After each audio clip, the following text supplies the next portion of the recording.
Hello and welcome back to the Dancing Italian Urban Farm. You got a 2 for this week because I didn't upload last week and I just couldn't get my life together. So you get 2 videos this week. So not sure what order I'm going to put them up in. But this video we're going to make my giant ginger cookies. For this makes a lot of cookies, guys. A lot of cookies. Yeah, so you need... Hold, please. I changed my mind. In this bowl, we are going to put our butter, and we need 1.5 cups of butter. I'm going to put in 1.5 cups of butter. Come on, there's 1 cup.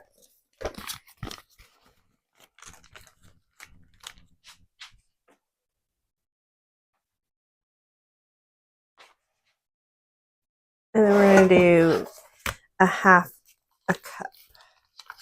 So 1/2 block of this. And we're going to kind of, that's about half. That works, right? Right. And put that in there. Great. Fantastic. I got more cookies to make. I may share them. I may not. I haven't decided yet. So you may get another bonus video. I have no idea. So what I'm going to do is I forgot to get rid of my electric mixer.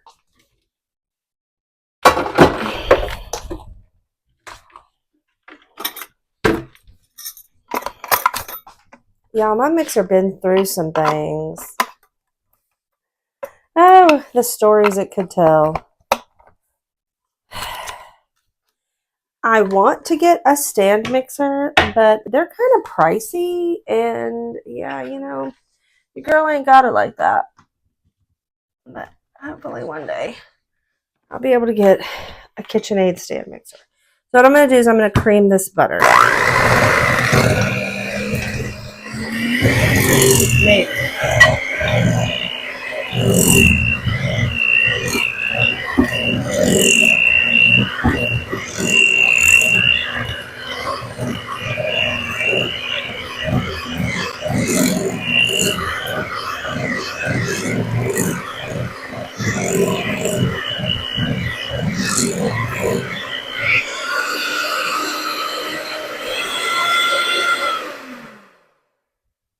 And of course I got it all over myself. Let me get a scraper and clean myself up. Ugh.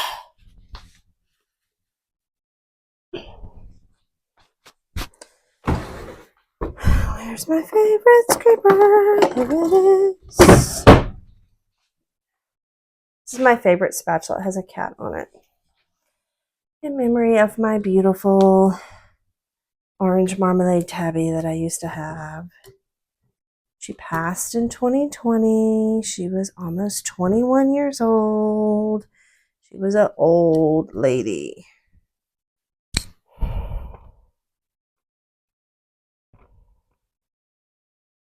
Okay. Just gonna put that right there. Okay. To this, I'm going to add 2 cups of sugar. Just plain, ordinary, everyday sugar. Now, if you want to get fancy and use organic cane sugar or coconut sugar or whatever, that is your business. You know, I can't understand why people insist on telling you how to eat. Use regular sugar. Beat it together.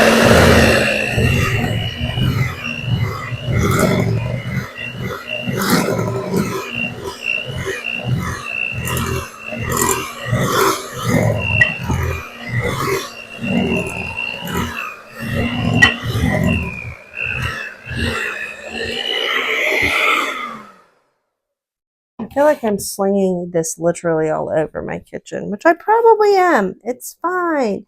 To this, I'm going to add 2 eggs. Now, I have duck eggs. If you don't have duck eggs and all you have is chicken eggs, use chicken eggs. We're going to add 2 of them. I just happen to have a ballet student who has ducks, and she brings me duck eggs. So, and you know, if you drop your shell in there, it's fine because that's what you're supposed to do.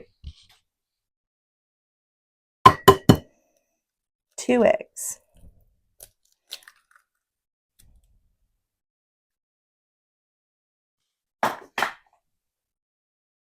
I missed the compost. I'm going to wash my hands.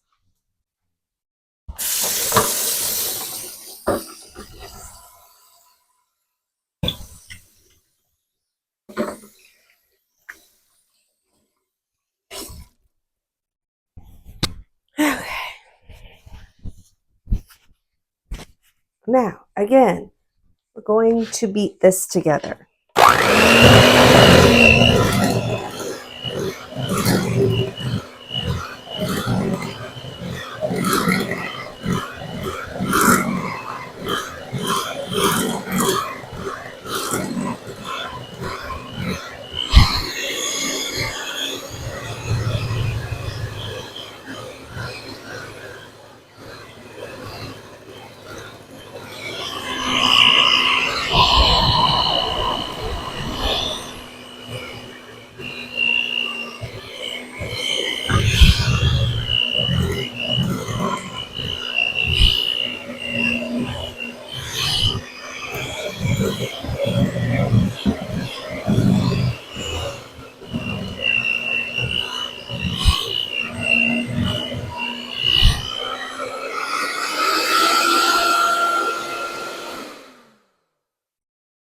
Okay, now that we have the eggs incorporated, we are going to add 4 teaspoons of ginger.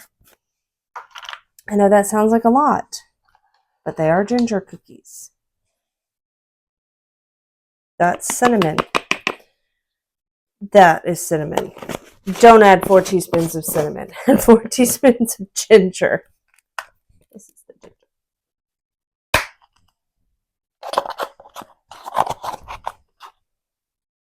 1,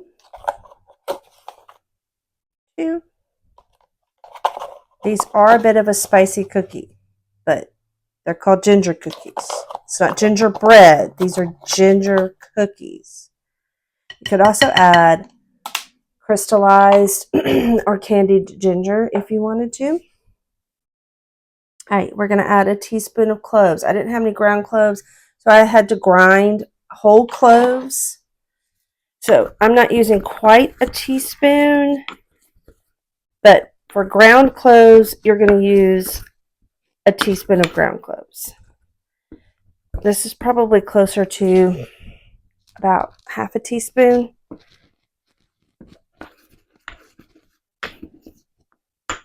Only because, you know, whole. Because it's what I had. All right, then we're going to add 1.5 teaspoons of cinnamon. Now it's time for the cinnamon. 1.5 teaspoons. So 1.5. And then 1/4 teaspoon of salt.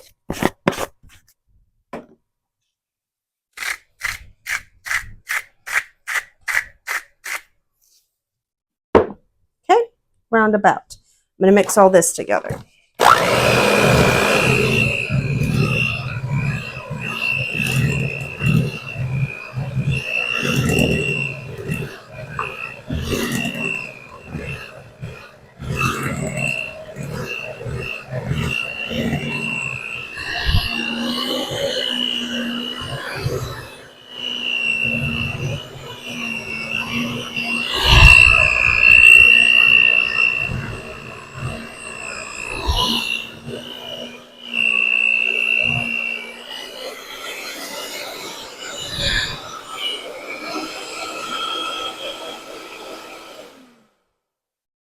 Okay. Now I'm going to clean these off. I just use my fingers. Y'all, my hands are clean. If your hands aren't clean, don't do this. They have those little tools that you can buy that scrape the beaters off. Have y'all seen those? Just me? Okay, great.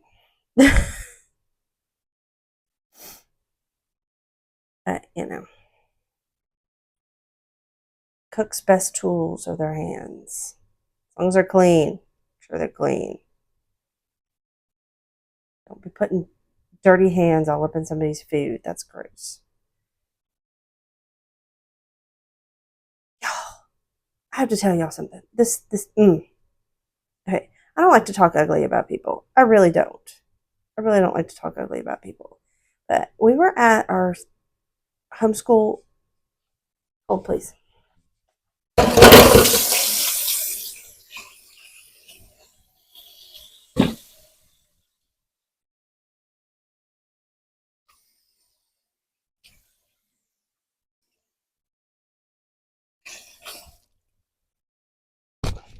All right. We were at our homeschool pods Christmas party. And one of the kids that was there had brought with them some brownies they had made. Excuse me.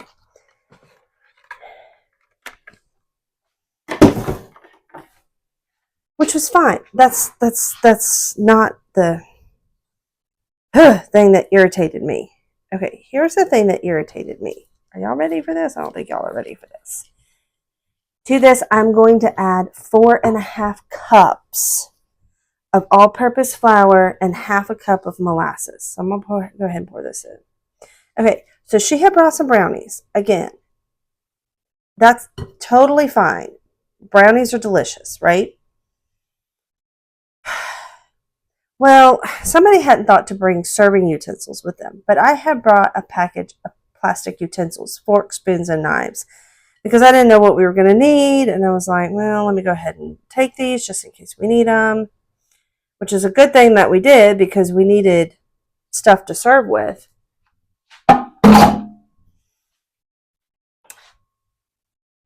So there was a spoon in the brownies to serve the brownies. The girl that had brought the brownies proceeded to pick the spoon up with a little piece of brownie on it, put it in her mouth, eat the brownie, and then put the spoon back in the serving dish with brownies. I told her, don't put that back in there when it's been inside your mouth. This is not your house. Now, if you do that at your house, that is one thing, okay? That's your house, okay? If that's how you roll, that's how you roll. Whatever, I ain't gonna tell you how to live in your house. But when you are out in public and you bring something to a public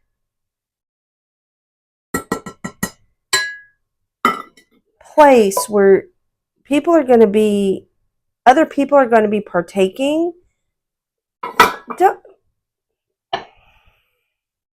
it's why people have gotten kicked off of like those cooking competition shows, because they put the tasting spoon back in whatever it is they're preparing. That's just not how that works, guys. Teach your kids better. Teach your kids how to behave in public.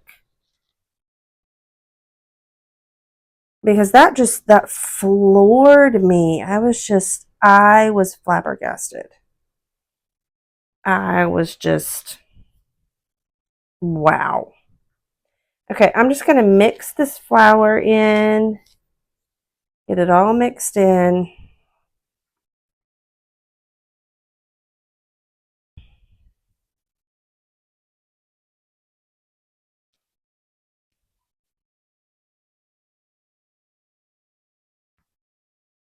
Have y'all gotten your turkeys out for Christmas? We subscribe to ButcherBox. So I got a turkey from them for Christmas dinner because they had a sale. They had a pretty good deal on turkeys. And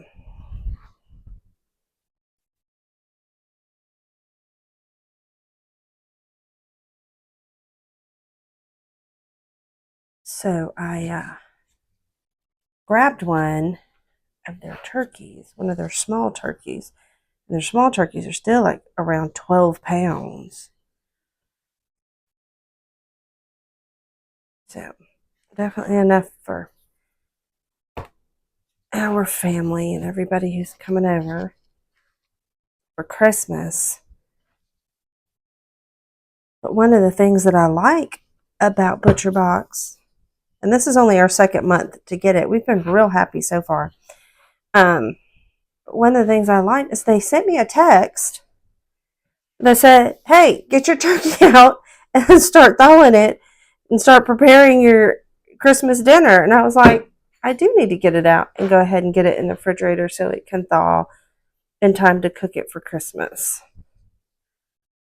For sure. I just thought that was really neat that they did that. All right, y'all. I'm just going to continue mixing this together. And then once it's mixed together, we're going to put it in the refrigerator for about 30 minutes to an hour. And then I will come back and show you how to shape them, roll them in turbinado or raw sugar, and then bake them off. After I stopped recording, I realized I forgot to put the baking soda in. So you need to add 2 teaspoons of baking soda or your cookies won't rise. We're going to bake these cookies. I'm going to use a large cookie scoop. You don't have to make them this big. I'm just making giant ginger cookies. So what we're going to do is we're going to get a scoop of dough, clean hands, right? Okay, scoop of dough, put it in your hands, kind of roll it into a little ball, and then we're going to roll it in some sugar. I am using about half a cup of the raw turbinado sugar and about a quarter cup of regular sugar because I was running out of the raw sugar. And I'm going to put that on my baking sheet. Okay. Again, roll it. Put it in here.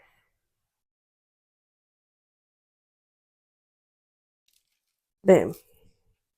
I should be able to fit about 6 on this cookie sheet. This is my large cookie sheet. If you have a smaller cookie sheet, you may only be able to fit 4 just because they're big. You can use a smaller cookie scoop. You'll just have smaller cookies. These we're going to bake. I'm going to start with about 10 minutes and then check them. They can go up to 15 depending on all sorts of factors. Your oven, the temperature outside, the humidity level, whether you're cooking in gas or electric. That does make a difference. People don't think that does, but it does. Gas versus electric does make a difference when you're baking. Anyway, so once I get this done, 350 degree oven, I'm going to start with 10 minutes and then check them. I will probably have to put them on for a few more minutes. When they're done, I will take them out and set them on top of the stove to cool for a few minutes. And then I'll put them on a cooling rack to cool. And then I'll package them up for the people who are going to receive these. I'll come back and show you what they look like when they're all baked up.